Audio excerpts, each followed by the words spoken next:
never thought I'd witness something so heartless in my own home, but that rainy Tuesday afternoon changed everything I thought I knew about my dad's new wife. I had decided to come home early from college to surprise my family, especially my sweet grandmother who had been living with us since she lost her sight 2 years ago. She was the kindest soul you could ever meet, always greeting everyone with warm hugs and freshly baked cookies despite her disability. As I quietly unlocked the front door, expecting to find the usual peaceful atmosphere of our home, I heard raised voices coming from the living room. What I discovered next would haunt me forever and fuel a revenge plan that would expose the monster hiding behind my stepmother's fake smile. Standing in our doorway, I watched in absolute horror as my stepmother Linda grabbed my frail grandmother by the arm and literally pushed her out onto our covered porch during a torrential downpour. My grandmother, confused and trembling, kept asking what she had done wrong while Linda screamed about how she was tired of taking care of dead weight and that maybe some time in the rain would teach her to be more grateful. The sight of my beloved grandmother, who had raised me when my mother passed away, standing there soaked and shivering while this woman berated her, filled me with a rage I had never experienced before. I quickly hid behind the staircase, pulling out my phone to record this unthinkable abuse, knowing that my father would never believe me without concrete proof of his wife's true nature. For the next 20 minutes, I documented everything as Linda continued her verbal assault on my helpless grandmother, calling her useless and threatening to put her in the cheapest nursing home I can find if she didn't start showing more appreciation. My grandmother just stood there, rain dripping from her gray hair, apologizing over and over for whatever imaginary offense had triggered this cruelty. When Linda finally allowed her back inside, she made my grandmother clean up the water she had tracked in, all while continuing to insult her.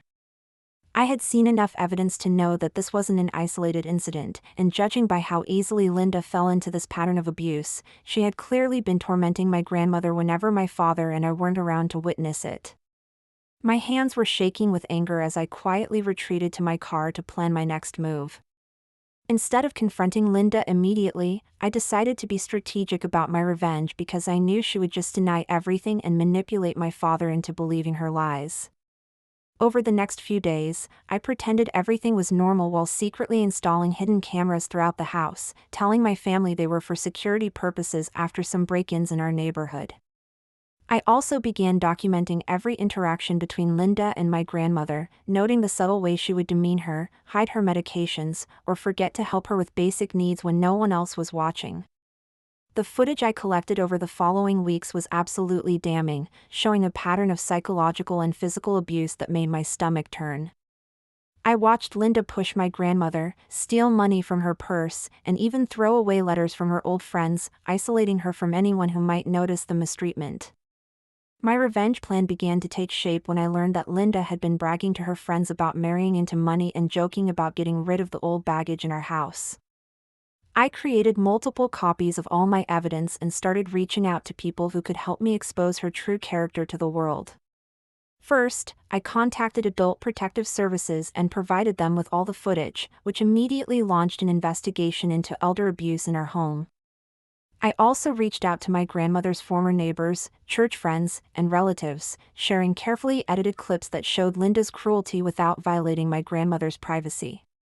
The response was immediate and overwhelming, with dozens of people expressing their outrage and offering to help however they could to protect my grandmother from this monster. The beautiful irony reached its peak when a local news station decided to do a feature story on elder abuse in our community, and I volunteered our family to be interviewed about the importance of protecting vulnerable seniors.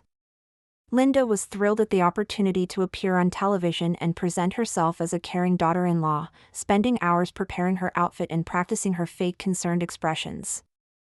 During the interview, she spoke passionately about the need to protect elderly family members and how she dedicated her life to caring for my grandmother. The reporter, who I had secretly provided with all my evidence beforehand, allowed Linda to dig her own grave with her lies before revealing that they had footage of her actual behavior. The look of horror on Linda's face when they began playing the clips of her abusing my grandmother was absolutely priceless and exactly the public humiliation she deserved. My father's reaction was swift and decisive once he saw the evidence of what had been happening in his own home while he was at work. He immediately filed for divorce, citing irreconcilable differences and requesting a restraining order to keep Linda away from our family property and my grandmother. The Adult Protective Services investigation resulted in criminal charges being filed against Linda for elder abuse, and she faced both legal consequences and complete social ostracism from our community. Her own family disowned her after seeing the news coverage, and she lost her job when her employer saw the viral footage of her cruelty. My grandmother, thankfully, began receiving proper care from a wonderful home health aide we hired, and she slowly started to regain her confidence and joy after months of Linda's psychological torture.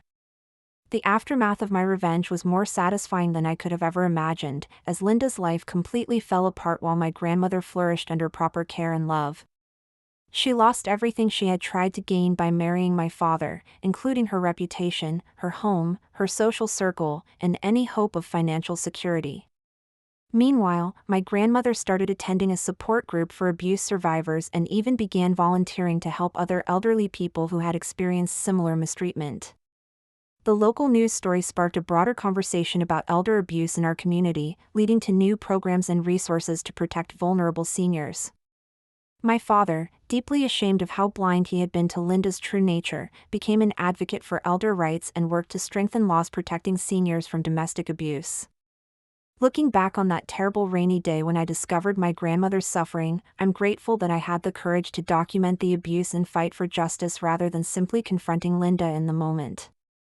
My calculated revenge not only removed a dangerous person from our lives but also helped bring attention to an important issue that affects thousands of elderly people across the country. My grandmother often tells me that I saved her life, but the truth is that she taught me the importance of standing up for those who cannot defend themselves. Linda learned the hard way that actions have consequences, and her cruelty toward an innocent, vulnerable woman ultimately destroyed her own life. Sometimes the best revenge is simply allowing someone's true character to be revealed to the world, and watching as they face the natural consequences of their choices.